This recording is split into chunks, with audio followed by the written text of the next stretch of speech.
Check one, check two, check three, check four. 1, 2, 3, 4. David, can you hear me? Yep. Hang on a minute. Check. Check 1, 2. Check 2. Check 1, check 2. Check 1, check 2. Check.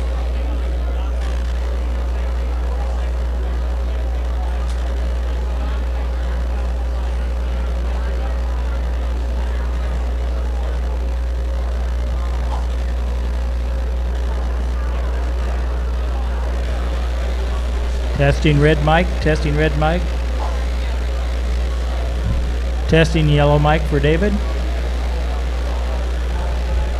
Testing yellow mic for David. Testing blue mic for David. Testing green mic for David.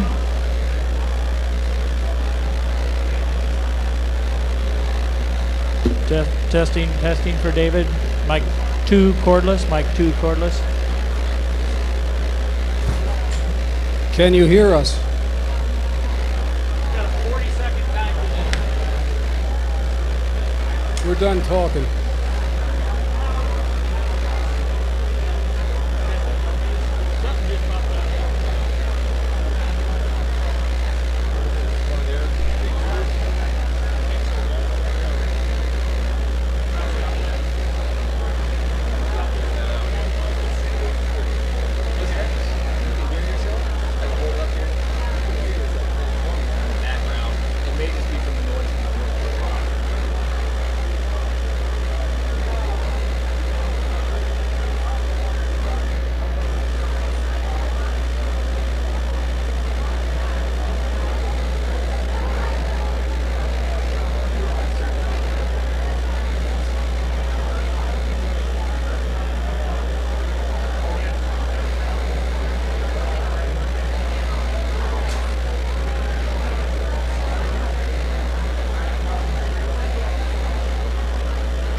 Good evening. We got about 1 minute. Can you hear me? We getting some of that? We have about a minute till we get started. I just wanted to give you an opportunity to gather yourselves. We'd like to be punctual. We want to respect your time for coming out here this evening.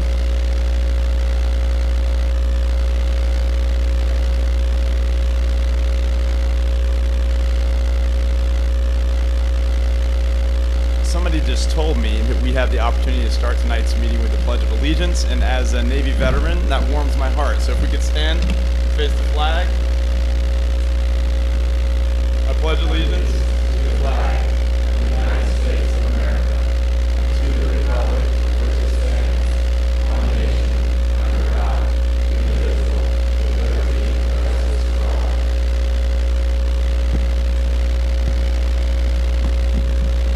That's great that still happens. It should happen everywhere. Well, thank you for joining us this evening. My name is Tom Derzapolsky, and I'm from Tallahassee, Florida. And I own a marketing firm called Bow Stern, and we've had the pleasure of handling the branding and marketing and promotion of RV resorts and motor coach resorts all around the country. And I'm sure many of our clients have been many of your favorite destinations, from Hearthside Grove in Petoskey, Michigan, to Hilton Head Island and Bellaterra and places out west. We really enjoy this work, and mainly because of the people who enjoy this lifestyle.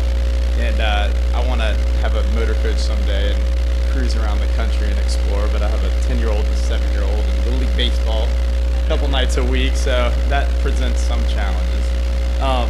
But I appreciate you coming out here this evening.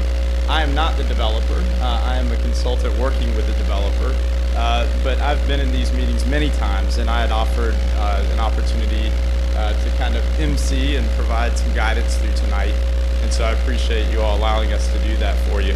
As you know, part of this meeting is a more formal kind of community meeting where we introduce the project. So we're going to have two phases. One portion will be that, where we'll cover some technical information.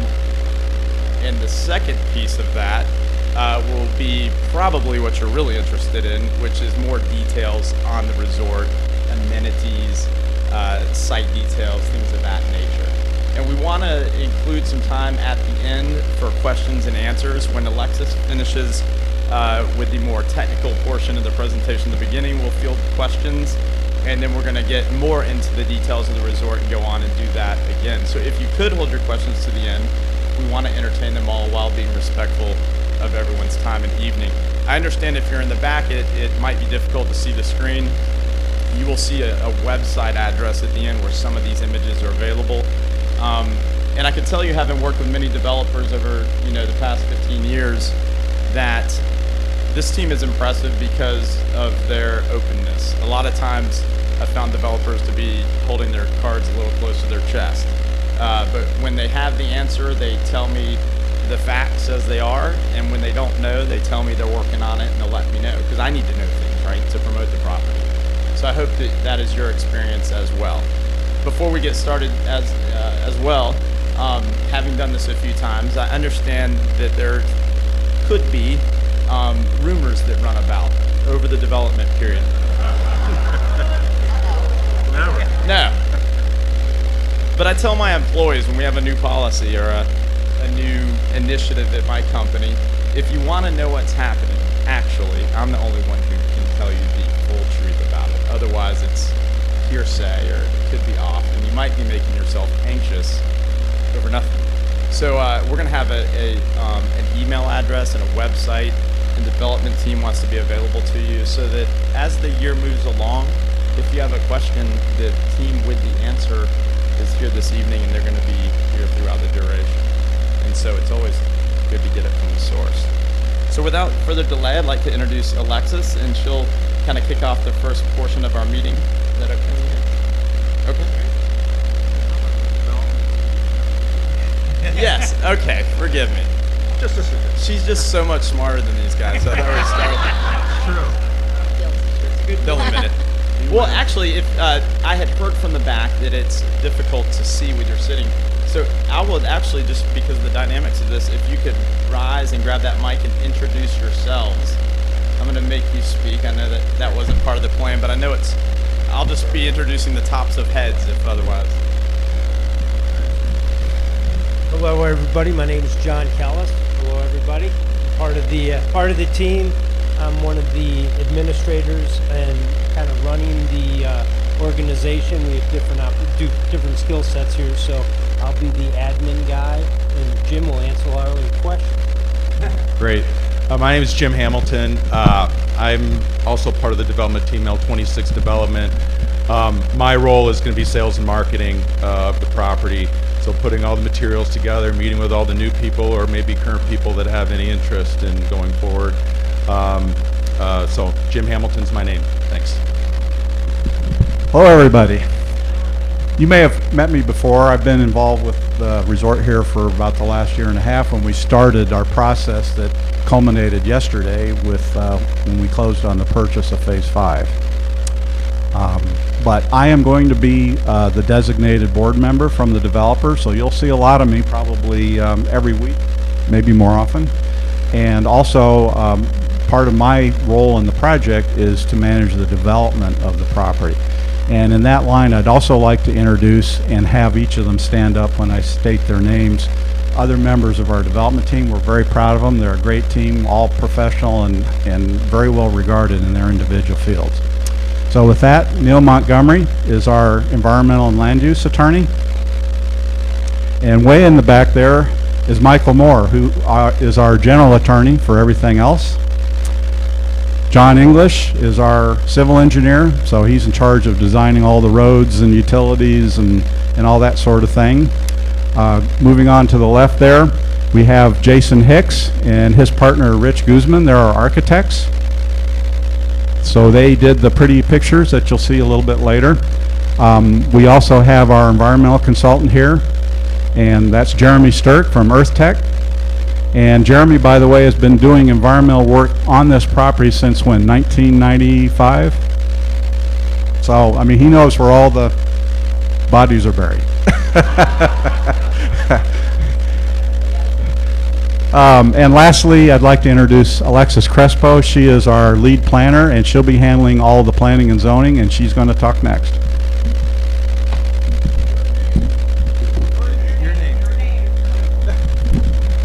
By the way, my name is Dwayne Truitt.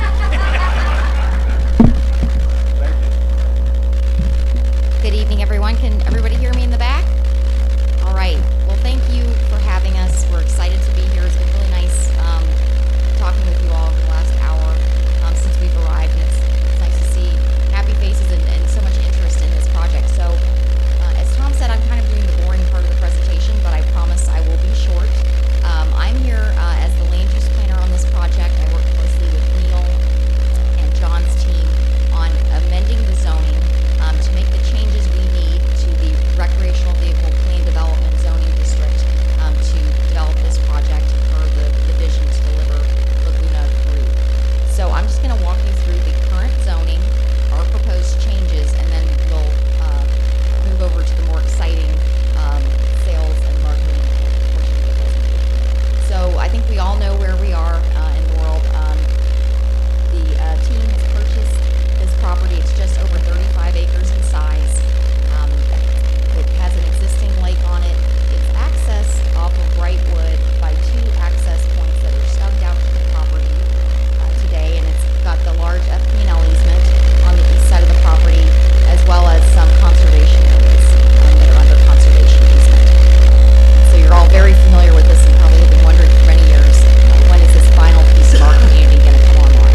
project was approved for 611 lots, and we are not increasing what was originally approved. So this number of lots fits within that approval for the overall community. So this is not new homes coming online.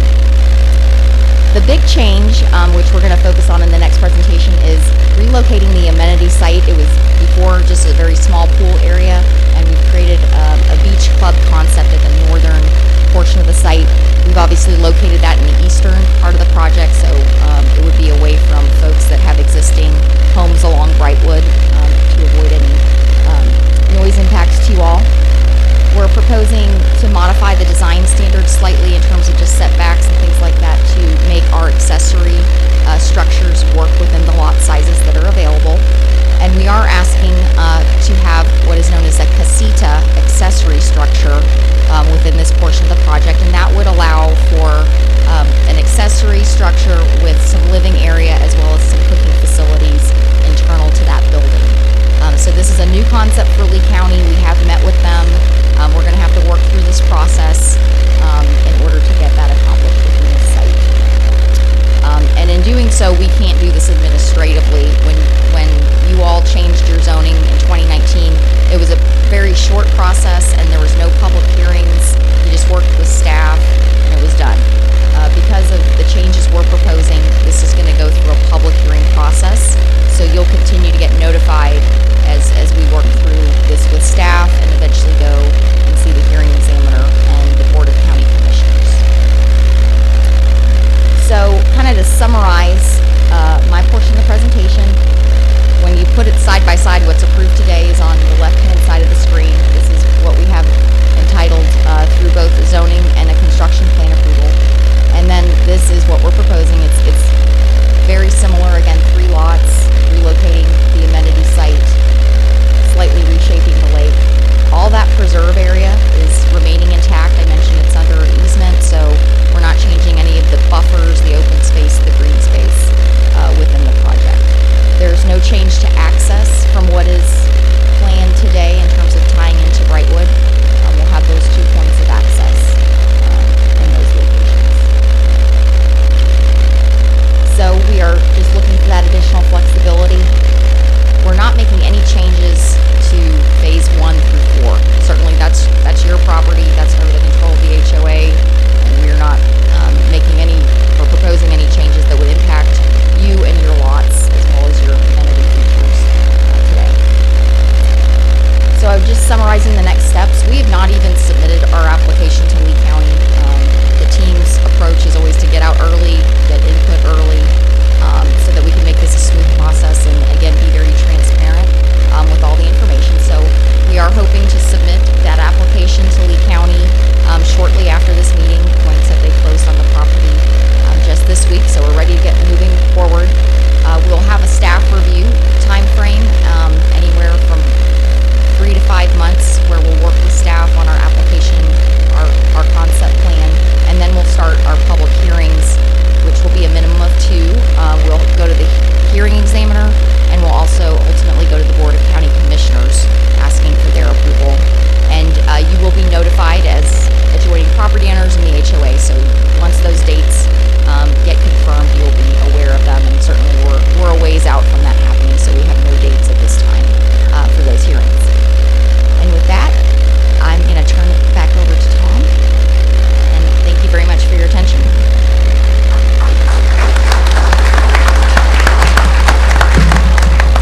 Well, thank you. This would be an appropriate time perhaps to ask any questions with regard to the information you've seen so far. There are questions out there. Sir.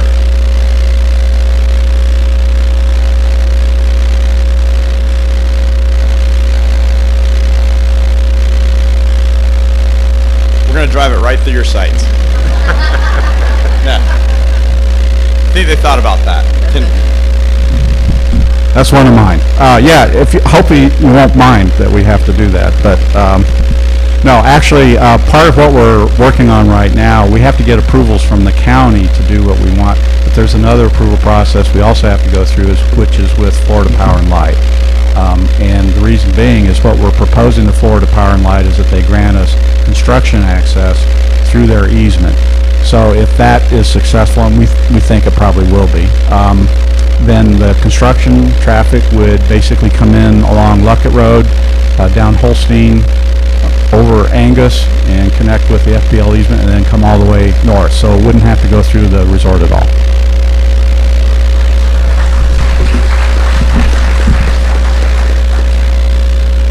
Yes, ma'am.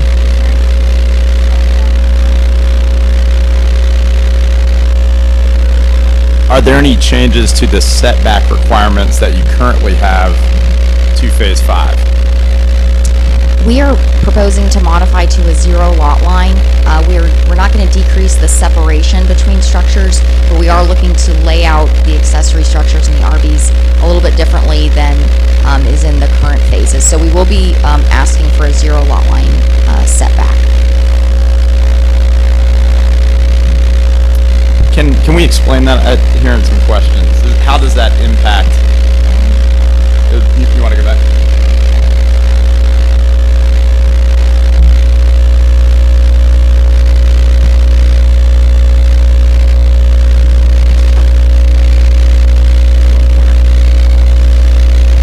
And that's also a very hard scale to see. But if you can zoom in on this lot, you'll notice that the RV is on the lot line, and so each is pushed to the farthest lot line, so you're maintaining the separation between those units. They're still 10 and 15 feet apart for the current zoning requirements, but they're just right on the lot line in order to allow for the staggering of the units. Well, and they might be more concerned about how it abuts you rather than the individual. So I think the western portion. We will maintain the rear setback that's currently in place. Sorry. No, that's what you're worried about. Thank you. The 0 lot line refers to the side setback, and normally you're required to have a 5 foot on each side. And in order to make the casitas work, because they're a pretty sizable structure, we're looking at, I think, what is it, Rich? 14 feet wide? Okay. So we'll have the casita will be offset by that 5 foot setback, but we're going to bring the RV pad right to the lot line. Now in the rear, there's two different situations. In terms of like backing up to lots that are already in phases 1 through 4, there'll be the standard 20 foot rear setback. For the lots that are along the lake itself, we actually we're at least applying for, I believe we can get, correct, if I'm correct, a 0 setback, because there's already a 20 foot setback because of the lake maintenance area along the shore. Sir?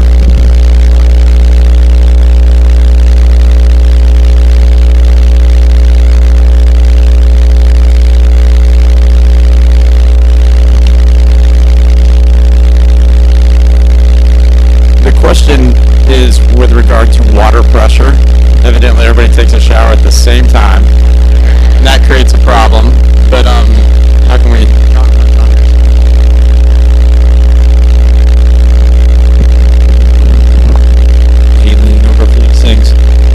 The answer is we will be connecting to the water main at one of the access points, one or both. We may do both. The community was master planned to be serviced that way. We really haven't gotten into that level of design yet. We haven't run models, so couldn't really speak to the pressures we would anticipate until we get to that level.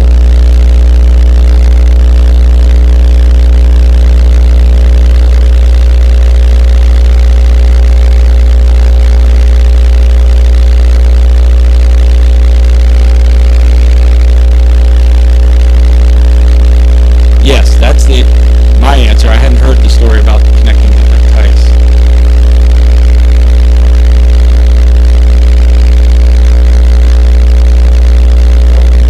Evidently.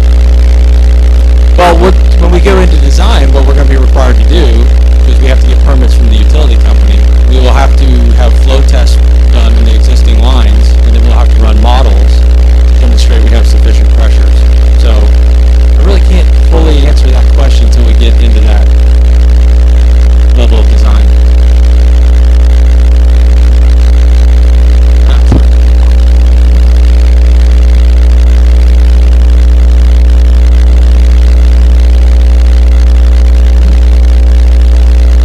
yes, that can be done if it were to be determined to be necessary. I'll just say this is a first meeting. Dwayne, as he said, will be here every week moving forward. So we're taking notes tonight on any questions you have. And when I'm at the zoning stage, that means we haven't done the full engineering yet. And so we'll come back and respond to that more fully once we get there. Yes, sir.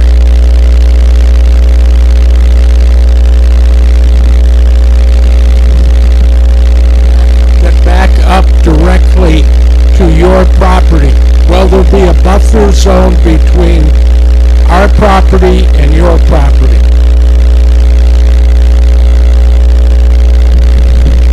There's no buffer in the current approved DO site plan, and there would be no requirement for such a buffer. The buffer requirements apply to the exterior perimeter of an entire RV resort. We're just the fifth phase of 5.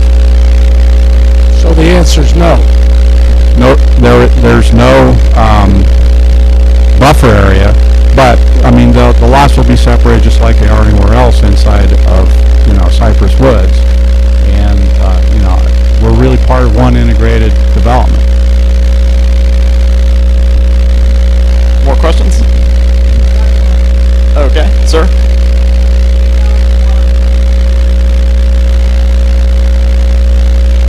With regard, Are you speaking of drainage when you say Lee County Water District? So we will be under the regulations of the South Florida Water Management District in Fort Myers. And so what they say about this, this is a master plan system, there's a master permit, so we will be designing this. The lake's already there, but we will be doing our design that is consistent with the existing permits.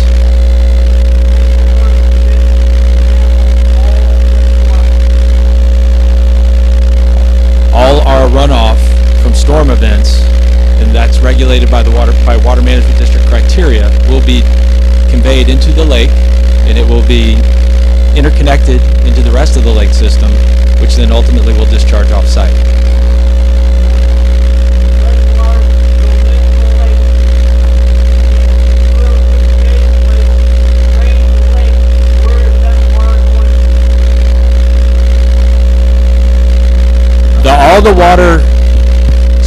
All of Cypress Woods is a water management system. So all the storm, whenever there's a storm event, rain hits the ground, runs off, it's collected by inlets, conveyed into the lake system.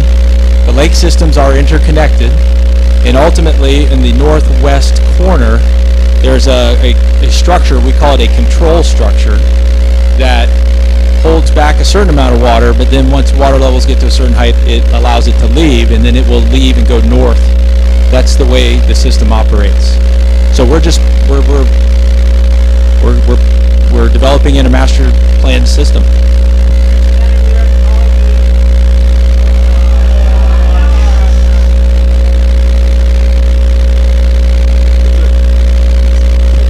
I saw a question from the lady here.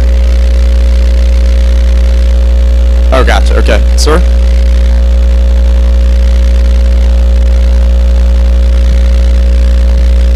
I'm just curious. There's about a 5-foot hedge between C and E, and some around D.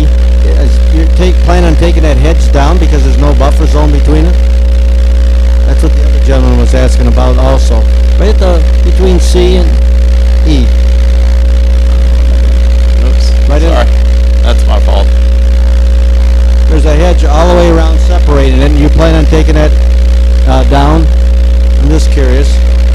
Oh, down here? Yes, down there, right. Evidently, there's a hedge here. All the way along. We don't know yet because that's part of the detailed site design that is still underway, and we're going to be working those details out over the course of the next probably 6-8 weeks, something like that, John. And then that, in turn, that design will go to Lee County to review and approve. It'll also go to South Florida Water Management District, and the HOA will be able to review and comment, and if anything looks problematic, we'll address it. Thank you. I think one of the strengths of this property compared to others is the mature landscaping, the way it feels when you're here. And so it's to the advantage of this new phase to experience that as well. So I don't think there's a desire to plant little new ones, be out of necessity. Any more questions? In the back, ma'am.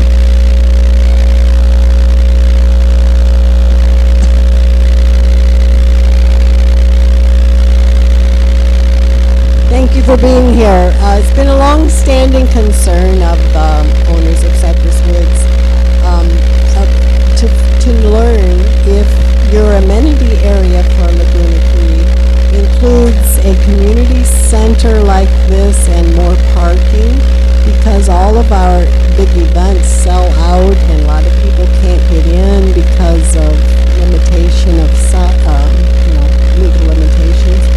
And we're just wondering, how are you going to deal with that? Well, that is my exciting portion of the presentation, so I will... Sorry. No, it's a great segue, and I will answer that in the presentation because we'll get to take a look at those facilities and talk about some of those particulars. Just putting you off briefly. Anything else before we move on? We're going to do questions at the end of my portion, so if you're too shy and muster up the courage, you'll have another chance.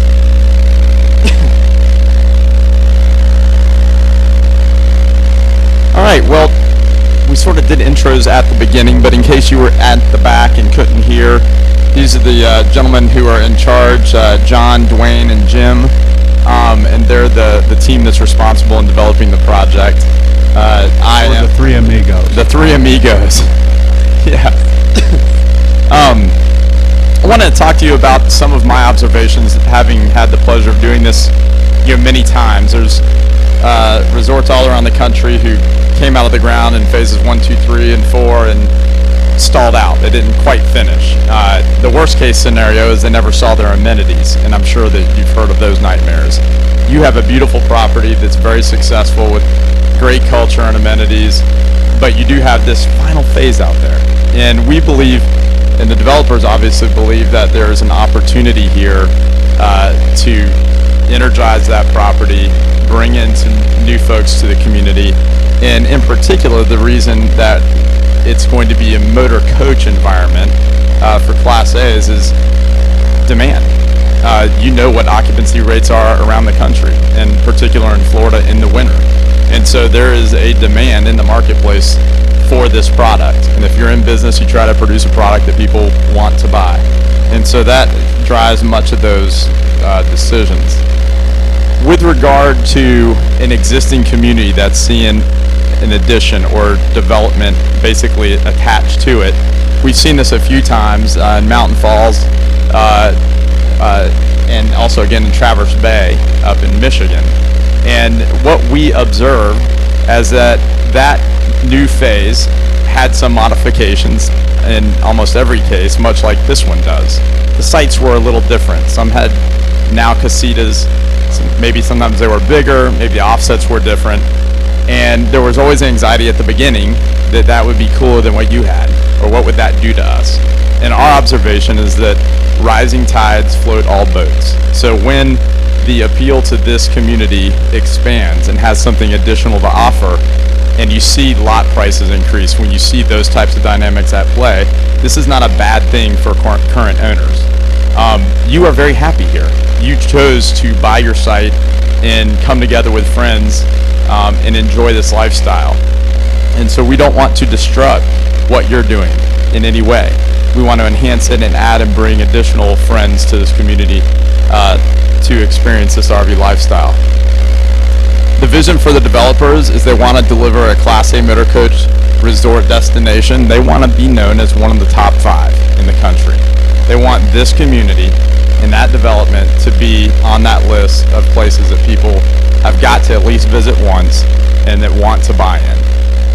If you Google top 5, top 10 RV resorts, you know where they are and what they are, and they're beautiful places. And that's what we want to deliver. They want to build structures and a resort to high standards that are quality and stand the test of time. They want to introduce amenities to that portion without burdening you with the cost of carrying them or maintaining them. And then they obviously want to deliver great customer service and experience. That can't happen in one part of a community and not the other. If you're treating people well in Laguna Caribe, and that's a positive experience with customer service and events and such, it dovetails nicely into the lifestyle and culture you have going on here. So we see this as very critical to the vision of the property. We've looked at this map a lot, and some of this was covered during the more technical portion, but there'll be a rental program early on and a rental platform for owners, 12,000 square foot clubhouse, resort style pool, a bathhouse, trailer storage, and this thing we call the beach club. And we'll show the beach club coming up in a few slides. I want to look and kind of break the property down in a few pieces. Look at the sites, talk about the casitas, talk about the amenities in the beach club. Kind of move through that, and then we'll open it up for questions. Like all resorts at this phase I've ever worked with, when you acquire the land and you're in engineering and permitting and finalizing the details of the architecture, there are many conceptual renderings and drawings. And there are images that we use that represent the quality that we're going to produce and deliver. And so those types of images you'll see today. Some of them are sketches and some of them are what we call photorealistic renderings. They look like pictures. We want to have beautifully landscaped lots that fit well with what you all have going on here. We want to deliver the same quality that you guys expect in your landscaping and in the way people care for their properties and treat them.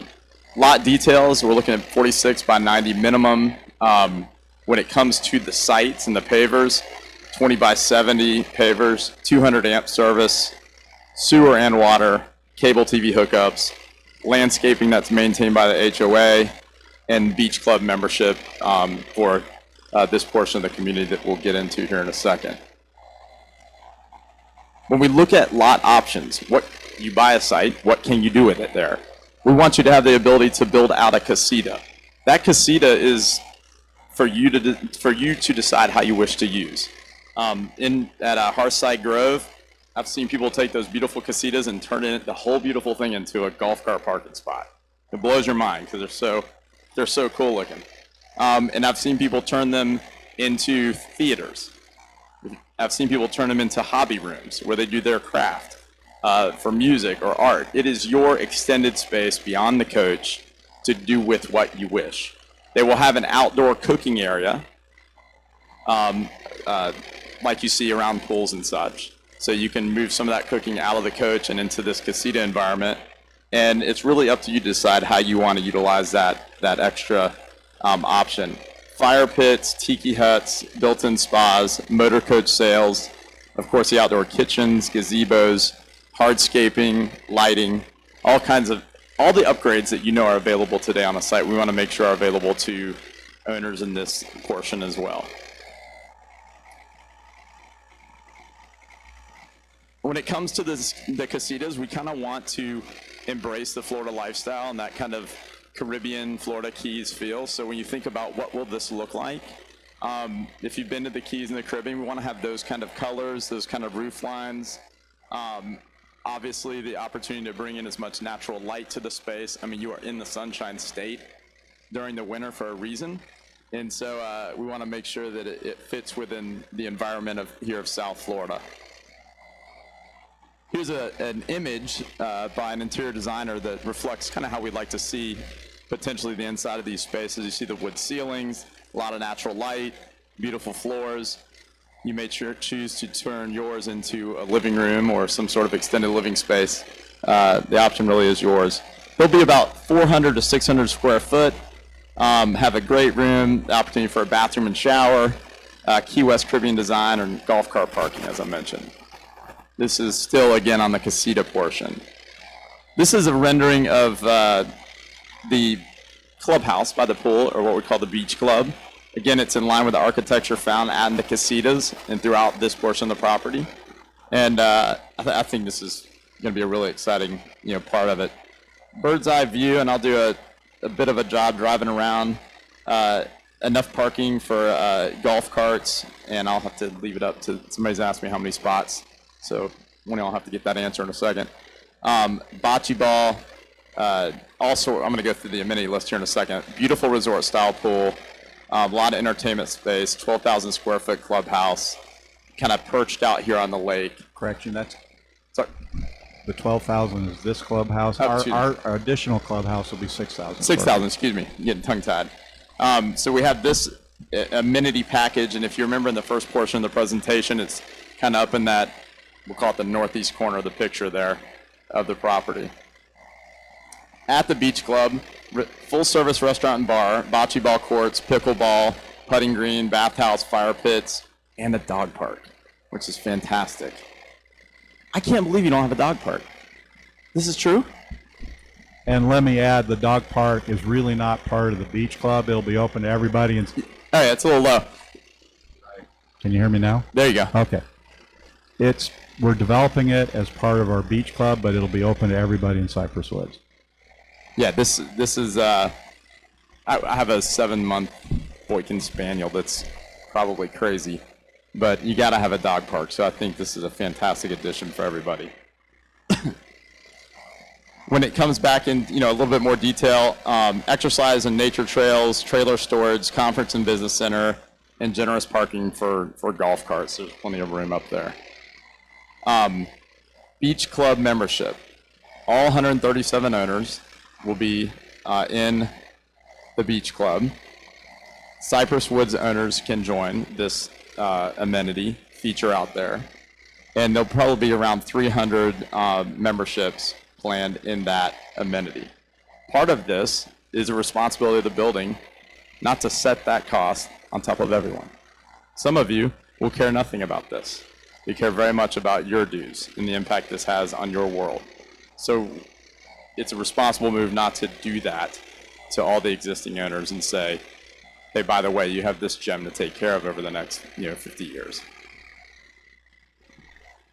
Here's a little bit of a schedule for you. The land was purchased this week. Looking at if things remain on track as it seems they're doing, construction beginning summer.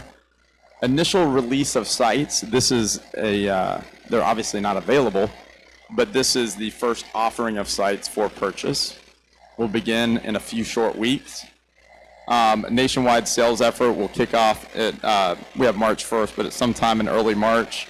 And we want to have the initial occupancy available for the 2020-2021 season. So if you choose or have friends around Florida that would like to own in Laguna Caribe, then they could be here with you next winter at some point. That might sound aggressive, but the team's got the assets lined up, and they've brought the right set of people together to pull this off. You're going to have more questions. We're going to get into questions here in a second. LagunaCaribe.com is what we call a splash page. It has information you've seen today, as well as the ability to fill out a contact form and an email address, info@LagunaCaribe.com, so that you can send in questions. Like I said at the beginning, you'll have questions, and the best place to get those answers is from the developer. If you've ever been a part of building anything, things change. I was working with a property, and it was the year we had 3 hurricanes crisscross Florida. Kind of messed with our construction schedule a little bit. Kind of affected a lot delivery. The county and city and regulators can take a plan and create a modification that throws a monkey wrench in something that we have to deal with. But what I know is that at the time that the question is asked, this team is going to give you the facts and the answers as they have them. And it may be, we don't know. So if you get a we don't know, it's only because they don't know yet. And they want to give you accurate information. So LagunaCaribe.com is a great place to go to stay informed. When you sign up, if you'd like, and I would encourage you to, fill out the name and email, I think is all we're really asking for. We're going to send periodic updates. So when the renderings of the clubhouse, when the pool, when the casitas, when all the pricing and everything is hashed out, that's going to be where it goes out first. They're also going to set up Facebook and Twitter and all the other social media channels, and there'll be a robust website built. But if you want to be on the front of the information that's released to the public, that's where it's going to come out of. unless you just wait to see Dwayne every week, walk around the resort. So let's continue the questions. And sir? Hey, let's get on the microphone. Hang on just a second.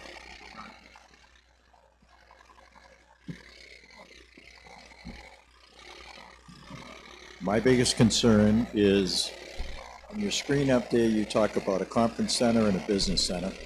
You're talking about a full-service restaurant and bar. Who's going to have access to that? And I'm talking about the public.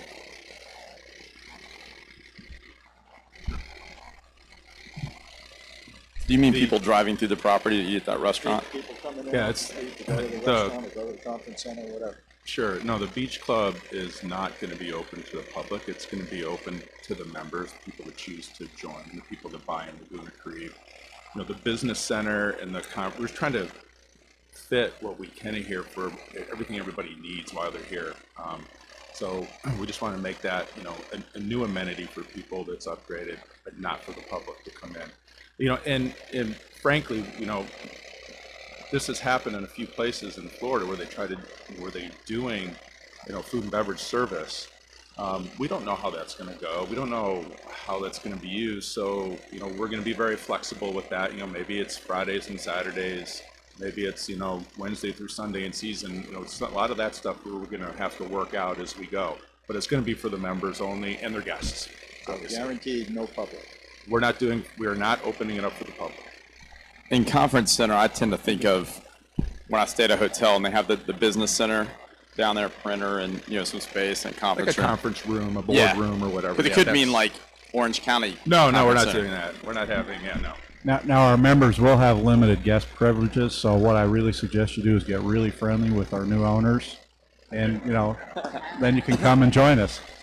Try us out and then buy a membership. Got a question. 1 second. Okay. The question was, what is the projected price range? I thought that'd be the first question, actually, so I owe you $5. So pricing, a lot of that's going to be determined on exactly what we're going to be able and allowed to build. So can't answer that question directly right now. I'm sure all of you are very well aware of what comp pricing there is in similar type communities around the state or in the area. You know, we're planning to have a very competitive high-end level product that's going to be very competitive and provide a ton of value for the owners that are going to be in there. And however, we don't know exactly what that is yet because there's a bunch of zoning things that we have to work through and et cetera, which will have an effect on cost as well, frankly. So bear with us on that. You know, we really wanted to be here today to be able to share the vision with you. We don't have all the details worked out, but we're going to get them worked out. And we're going to be here, you know, between Dwayne and I, we're going to be here as much as we can to, you know, answer any questions as they come up. But we are planning on having more formal releases of information via the website and that sort of stuff as we're able to firm some of this stuff up. I'm being tasked with promoting and selling this, so I'm really anxious to hear that because I need to pull the trigger on some stuff, so I know you're focused on it. I got the microphone, so I'm up next. Okay. You have the power. Question for Dwayne. Earlier, when you mentioned 12,000 square foot clubhouse, and then I think I heard you say 6 and 6. So, and that double question, it will be 6 and 6, I think. 6 over there, 6 here. What about events? When you have events here now, we have a real problem. Okay, I can answer that. That's my question, 2 answers. Okay. Well, what Tom was referring to, I believe in his slide, was the 12,000-foot town center, which is part of the HOA that the entire park has access to, as will our owners. We're building, in addition to that, a 6,000-square-foot clubhouse, and it will contain a number of functions. We're working with the architects right now on the final programming and laying out floor plans and that sort of thing. But we think it'll consist probably of some combination of restaurant with a full kitchen, probably an outdoor bar, since in the season that's where people want to spend their time. In addition to that, we'll probably have like a conference room Jim mentioned. We're looking and considering some other additional functions that may be in there, but I don't really want to talk too much about that until we've decided. But it will be a space that should relieve some of the pressure off the town center. So.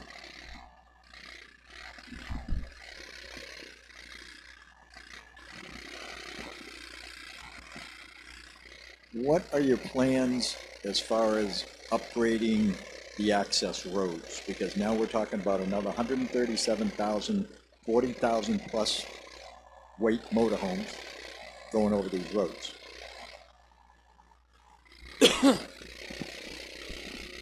Maintenance of the roads, of course, is an HOA responsibility. And when we add 137 more lot owners, they're going to be paying full HOA dues. And so those will be additional resources that you don't have today that should cover not only whatever additional impact those users will have, but also probably help maybe correct some things that have been sitting out there for a while.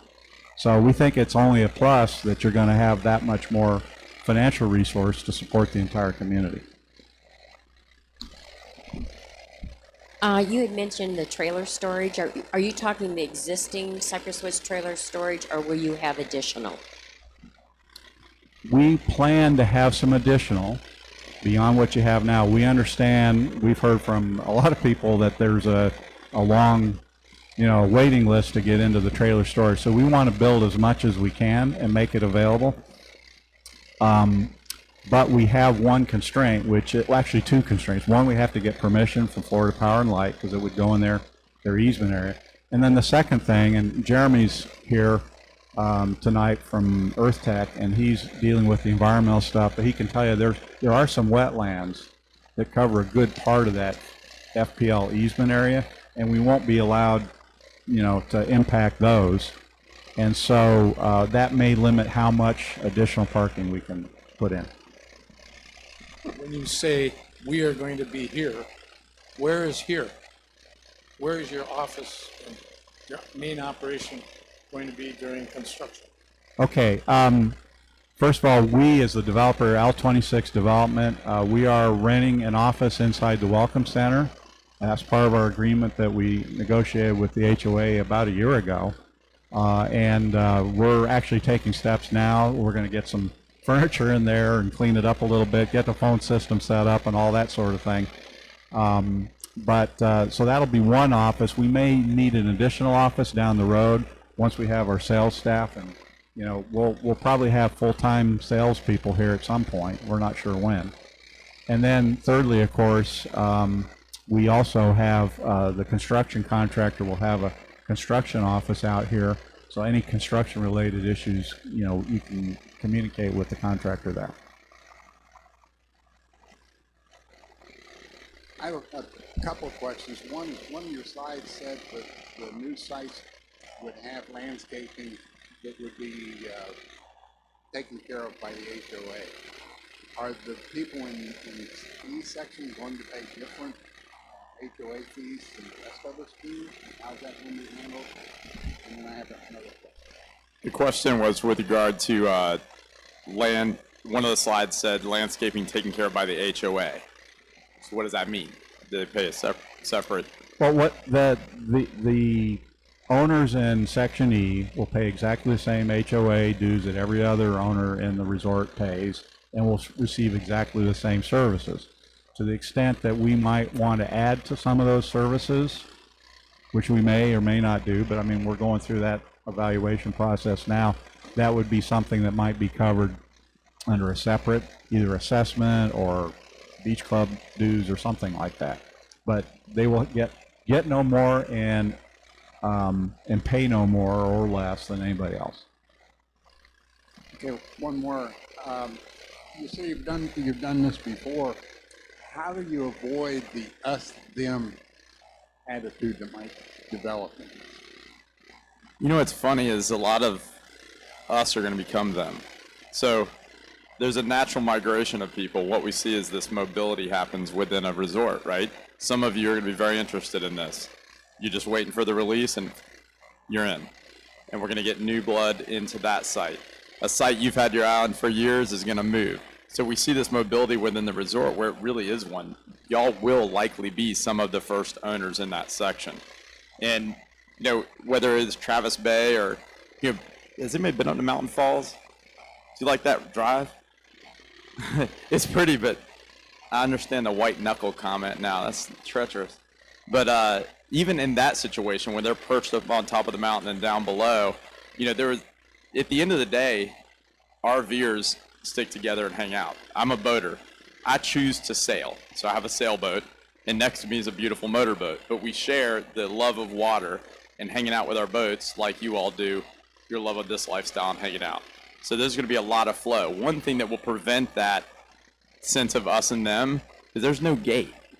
It's not like there's a palace back there and the big gate opens and cherubs come out and sing at you when you go in. It's going to be a beautiful, well, except maybe for you. But it'll be a beautiful extension of this property. If you want to walk your dogs or ride your bike or jog in the mornings, we go visit. It is very much in that regard a part of the community.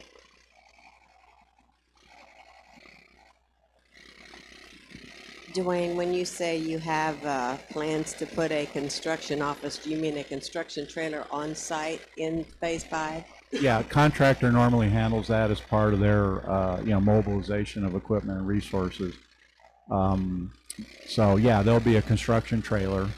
And, but what I really encourage people to do is when you have questions, look for me or Jim. I mean, we're your best place to get information, because even a contractor, he may answer a question from his perspective, but it's not necessarily the big picture. Sir? I have a couple questions. Using that example of the contractor's going to be in, he's also going to have a whole multitude of plumbers and excavators, whatever, coming in and out. Who's going to regulate the gate? Whether it's summer or not, here during the season, we have volunteers. But that was not going to be right. I'm not going to feel comfortable with the gate wide open because we've had problems doing that, and that's why we changed the numbers and different things so that it's more restricted. Well, and that's why we are working now to get approval from FPL to utilize their easement. That way we don't even have to send any of that traffic through the resort. And there probably will be a gate. It'll probably be locked at night just to keep, vandals or whatever out. But the contractor will typically manage that gate access. Okay, then I'll go backwards. As a contractor, as a road builder and subdivision divider, I've done all that, and we went, we did the quickest things we could do. We did, and within reasons and all that, but it's still all is going to happen. It just happened again. Somebody didn't like that question.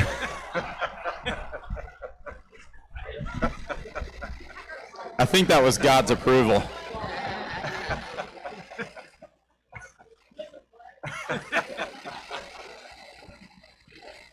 And the other thing is, to your engineer that's laying there, whenever we had a fleet of triaxles and dump trailers and the whole 9 yards, I would expect, or I would hope, that one of your regulations is to keep the lift axle down. Typically, when they pull off that main road, the axles come up and they don't go on until they're loaded at the back at the other end.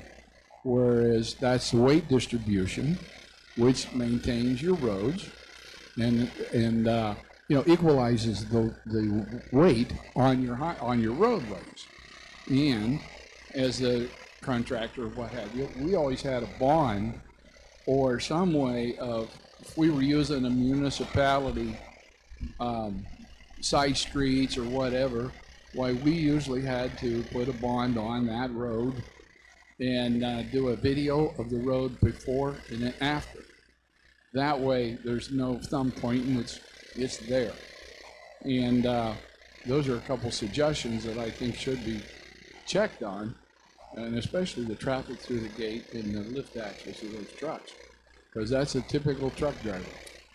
Thank you for the question. As part of my job in managing the development aspect, I'm going to be responsible for the contractors. So if they do something that annoys you, tell me, and I'll make sure that we deal with it.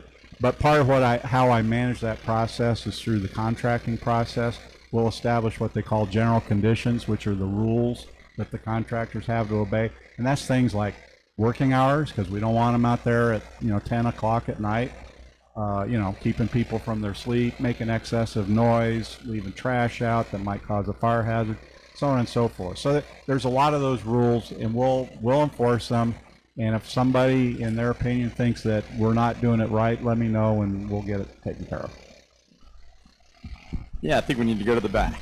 Sir. I got a couple questions. First one is, are the casitas going to be mandatory, or is that something that somebody can add later? That's an option that an owner, when you purchase your site, you have the option, once approved, to add a casita. You're going to be able to customize your site with all those things. Fire pit if you want it, outdoor kitchen if you want, casita if you want. You may not want it.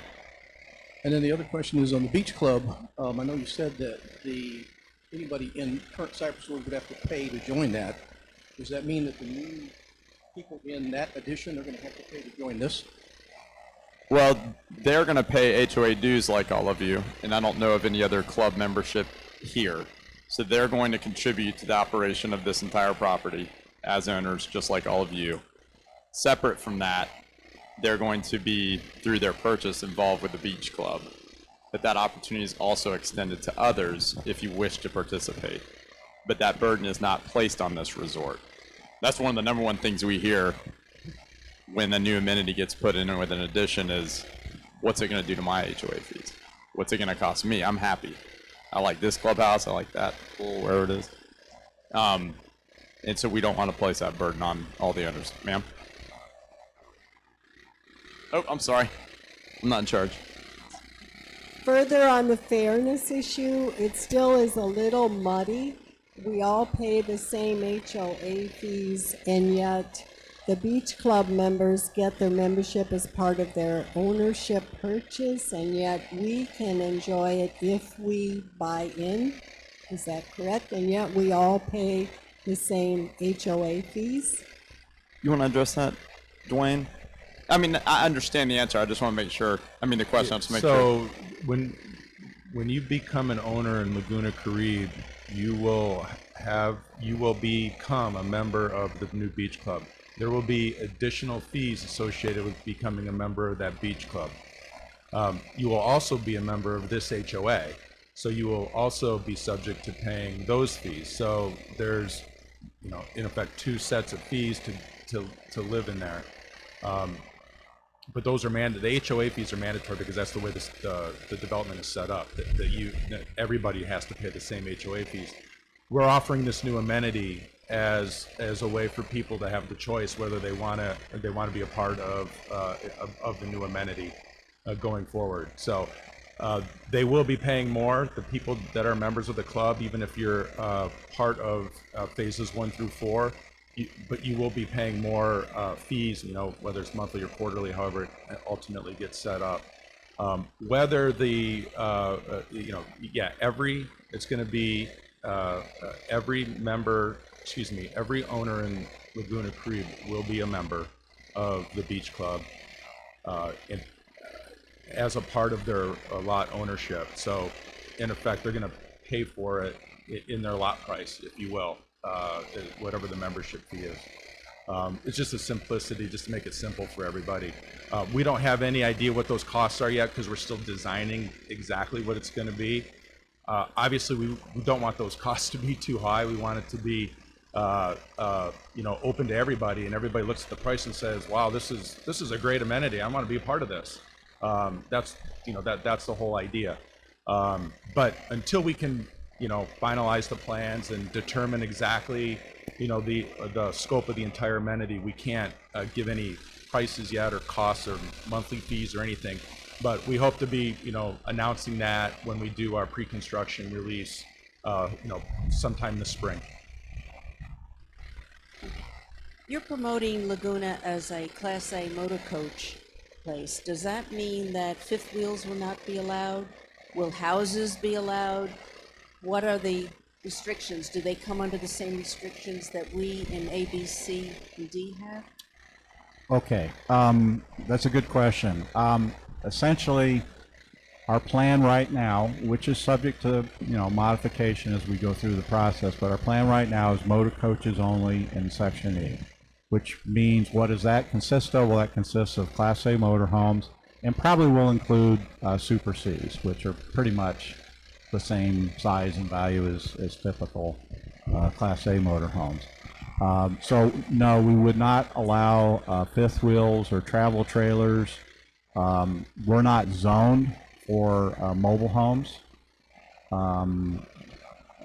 Maybe Alexis, you can address that, but there's specific zoning that you have to have or you can't offer that. So we don't plan to ask for that. My question is, if they're going to be such an upscale addition to us, why should the HOA fees be the same? Doesn't make sense to me. I think they should pay more.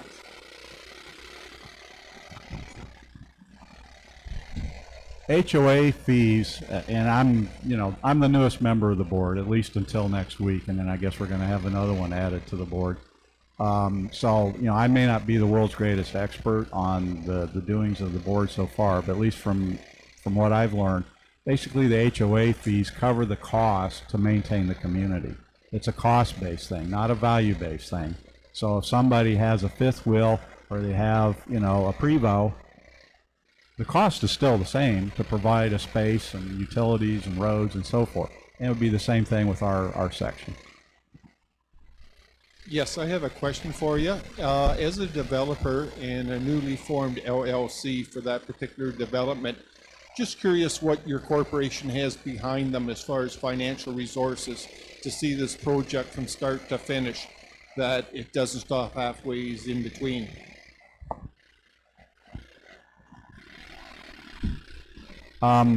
Okay, we have a group of very well sourced investors that are behind us and have underwritten everything. We paid cash for the land yesterday. I mean, that ought to tell you something. We didn't need a mortgage. We'll probably need some kind of construction financing when we get to that stage of the project that would involve some kind of a loan.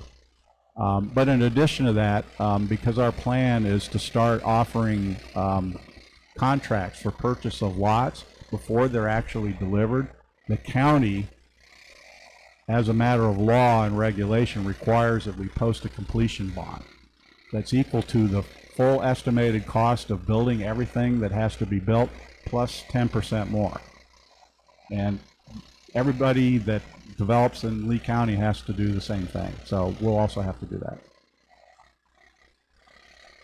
Yes. What will be the HOA fees for the businesses that you are putting in here? The restaurant, the bar, your centers, they're using up some of our assets and they should be kicking in as well. There will be, I guess we haven't addressed that yet. I don't know the answer to that at this point. But the beach club is planned to be self-contained. However, there will be HOA fee of some description that will be a part that they will pay. Water, and television, and Yeah, roads, sure. and grass cutting, etc. And they're benefiting from it just like everybody else. They should pay. The amount of the HOA fee that would be paid by the beach club is a matter of something we'll have to determine with the board what our actual cost will be and what our fair share then, which will end up being, I'm sure, higher than what you'd pay for a single lot. I don't know what that number is, but it'll be probably substantially more than a single lot would pay.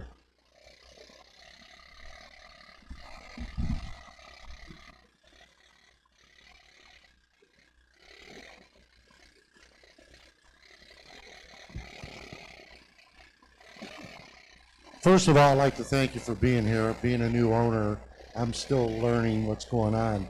My question is just the separation. It's a phase of us. Why isn't it called Laguna Capri at Cypress Woods? We're having that exact conversation from a branding perspective because Cypress Woods has a long-standing history of serving the RV community. And so the taglines, that's what you saw at the beginning, the brand and logo are in development. We're trying to figure out how to use those together and commingle them. It just has to do, it's just a marketing strategy. It's not anything reflective of the relationship. Usually when we use something like that, it's so that we have a geographical identifier. Oh, I know where that is, or I know what that is. And so that's usually the value from a marketing, perspective. My question, I'm sure you have a ballpark figure. What are going to be the beginning prices of your lots? Are they going to vary according to the sizes of them? Are they going to start at 100,000 to 125,000? We've heard so many numbers, and I thought maybe you could ballpark us. Well, I wish I could, because I would love to release the pricing and the lots tonight and get the process started. But as I had indicated earlier, we have a lot of approvals and design items that need to be finalized, and that all has an effect on what we're going to be able to offer, the full value that we're going to be able to offer to the new owners. So I wish I had a ballpark. I don't, but we want to release pricing, this spring. So in the next, 6 to 8 weeks, and sometime in March is what we're shooting for, to be able to release pricing. So, and we have a lot of things to work out and understand and design and finalize so that we can provide that information to everybody. And there's market factors too. When you look at comps from other motor coach resorts around the region, on this coast, those are things that come into play. So I don't even know that answer, but I'll probably look at some other resorts and from a marketing perspective, see where this product should land. That'll drive a lot of it. Ma'am? Or excuse me. Two things. The Mountain Falls and I mentioned, was it the one over in Alabama? There's Bellaterra, but then Bellaterra. Traverse Bay. I've been to both of them. Is the clubhouse going to be similar to those? Because Mountain Falls is a big step from down in the valley to the top on the roof. Up in the top of it. Yeah, well, and I got tongue-tied earlier, forgive me, but 6,000 square foot clubhouse for that section I think is going to be, appropriately scaled and amenitized for that. I know what you're talking about, though. That is an extraordinary product on top of that mountain.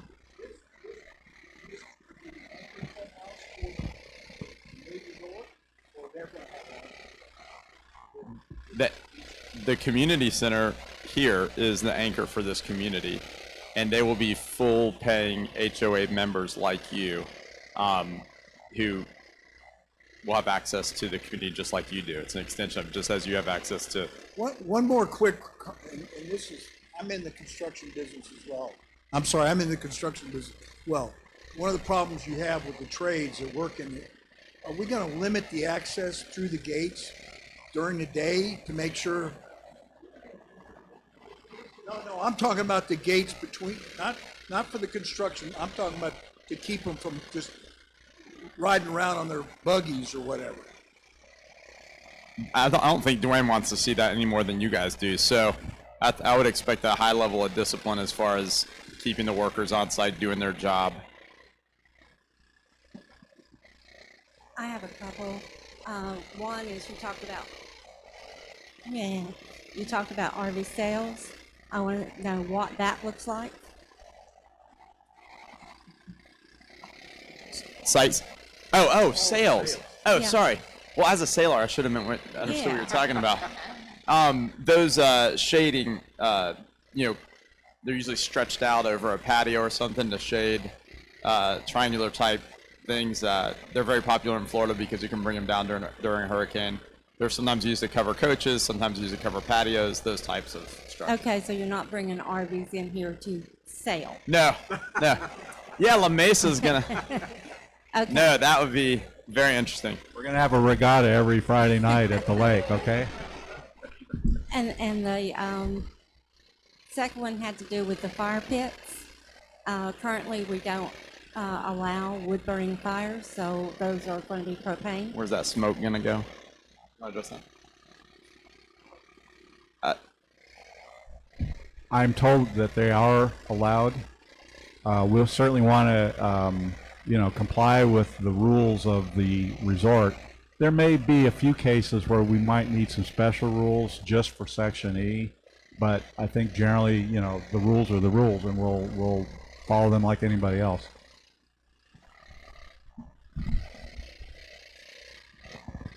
Just to add a comment on the Laguna Caribe name and identifying it, you might want to consider that for emergency vehicles, that they can find it, since they know where Cypress Woods is, but may not immediately connect with that. That's a very good point. Let me answer that too. Part of our submission that goes to Lee County that John is working on with his guys is what they call a development order application. And part of that, we have to identify the names of the streets and also provide a series of street addresses, and that goes to all the emergency services. So that will be taken care of. Sir? Down the road, what is the transition plan when the sales are done, or if lots are not sold yet? Will the developer continue to own those forever and rent them forever? How long will the developers, board members stay on the board? Things like that. Good questions. I'll let Dwayne handle the question about the turnover process. That's way out of my league, but what we plan to do is sell them all out. Obviously, we could run into some problems at the tail end, and there could be some lots that we own, but our goal is to sell them all out. And then if we do have some, we may rent them out for a period of time. But we're looking to sell all the lots and be done and get out. How that works with the transition to the turnover, the HOA, et cetera, I don't have the answer to that one. I'll let Dwayne handle it. Well, I don't have the bylaws. I think it's covered in the bylaws where that is addressed. But essentially what it is we have one seat on the board as developer until the last lot is sold to a third party. At that point, we're done. I have a question. Yeah. Dwayne, maybe you could clarify something. As an HOA, we're not interested in maintaining another pool, and I'm kind of remember a conversation you and I had that maybe you were going to carve that out to another entity. Can you just clarify that for us? Good question. The pool is actually part of the beach club. The beach club is an entity. It will be a legal entity. It will probably be an LLC of some kind. It will be situated on a platted parcel, and so it'll be subject to taxes and so forth. As far as the operation and maintenance goes, the club is responsible for that, and that gets covered through the club dues. So there will be no responsibility by the HOA. Since you're adding about 30% to the number of sites within all of Cypress Woods, this building is already straining at the walls for many social events. It seems like the developer should participate in the expansion of this facility if indeed you're going to use it for your major social events. I'm getting a lot of these tonight. Basically, the answer to your question is, number one, by building the additional 6,000 square foot clubhouse, which is a 50% proportion of this clubhouse, that's going to take some pressure off this clubhouse. Not fully, but it will take some. I think they're suggesting when there is a band or an event. Well, okay.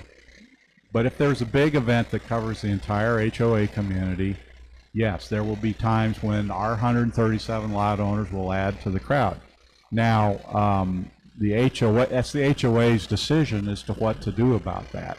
Okay, the HOA can take some of those additional dues that those 137 lot owners are paying every quarter and use that to provide some expansion. That's something that the HOA can do. It's up to the HOA. We can't control that as developer, but certainly that would make sense to look at maybe some kind of expansion that would take advantage of the additional financial resources from a 30% increase in your dues.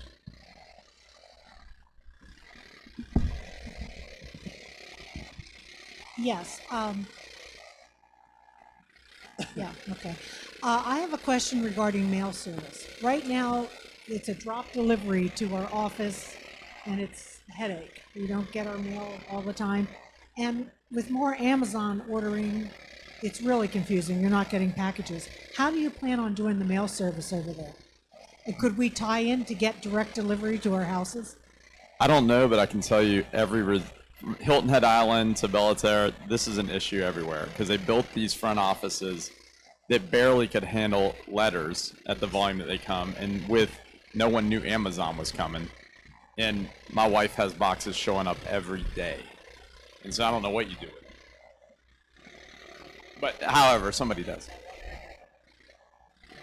Oh, you got an answer? Okay, hold on. We have actually, I think we have a real answer. Thank you. I'm Barbara Burge. I'm a retired postmaster. And in answer to Nancy's question, the Postal Service will not deliver door-to-door to Phase 5. They will not deliver door-to-door or even deliver in the kiosk for ABCD.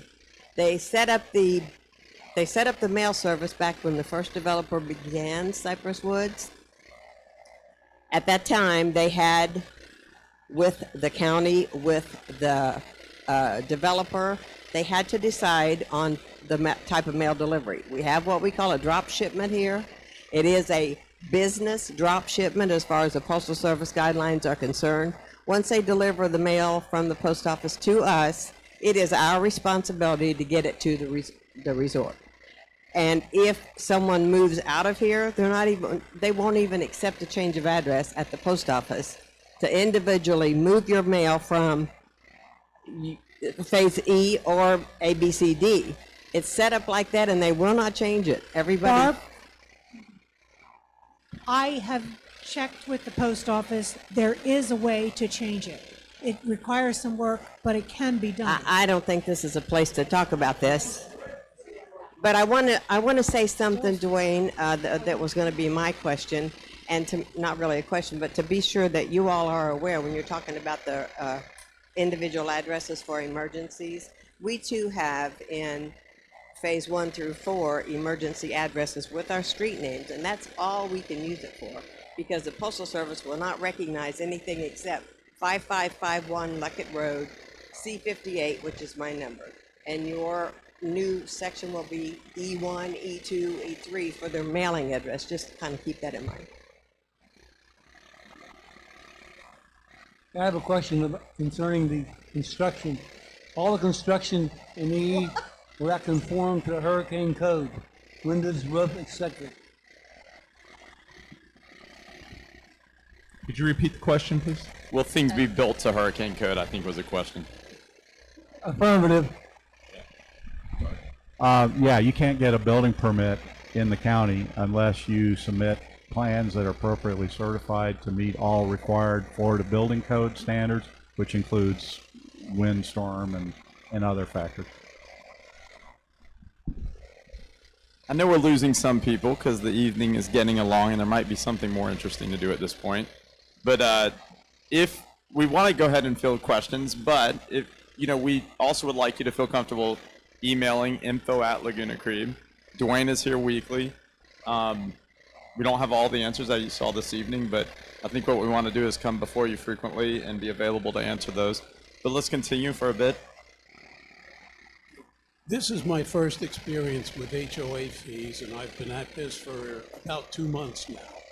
My question is, the 137 lots that you have, will they be assessed HOA fees as soon as they're available for sale, or is it only as they are sold? That's a good question, and that was actually addressed in the developer agreement that was negotiated and executed about a year ago and was approved by the board and was attached to other documents that got approved by the entire membership.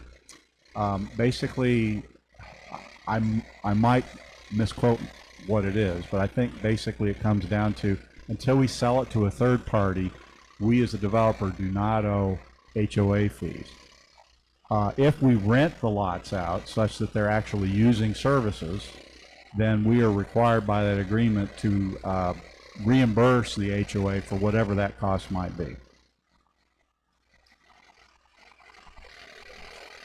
just want to clarify, there's going to be a 300 maximum membership at the Pub Creek, right? We don't have any hard and fast limits right now. We think that's probably where we'll end up. So my But it que- could be more, it could be less. Oh, okay, so my question is 137 of those memberships would be reserved for the owners over there, and the balance would be for open membership then, right? Correct. Okay, so I just want to remind the owners that there's going to be a lot of great conversation between the developers and the board and the management. We are going to embrace it. We're really excited to have you. I think this is going to be a win-win for everybody. But you know, we're rewriting our documents as we speak, and it's going to take a lot of cooperation on both parts, so we make sure we've got our documents that's going to support the culture and the vision of both Pub Carib and Cypress Woods. So welcome. We're glad to have you. Thank you very much. Thank you.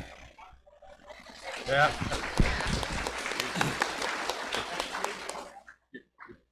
Well, thank you for coming.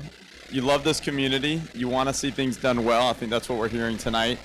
You have a development team that wants to do them well. It's in their interest to build a quality product, to sell it, and that's what everybody wants to be a part of. So again, the website, I'd encourage you to go submit your information so that we can send you things, and you'll be informed. Info at Laguna Creve, and then we'll be around. Thank you for coming. Thank you.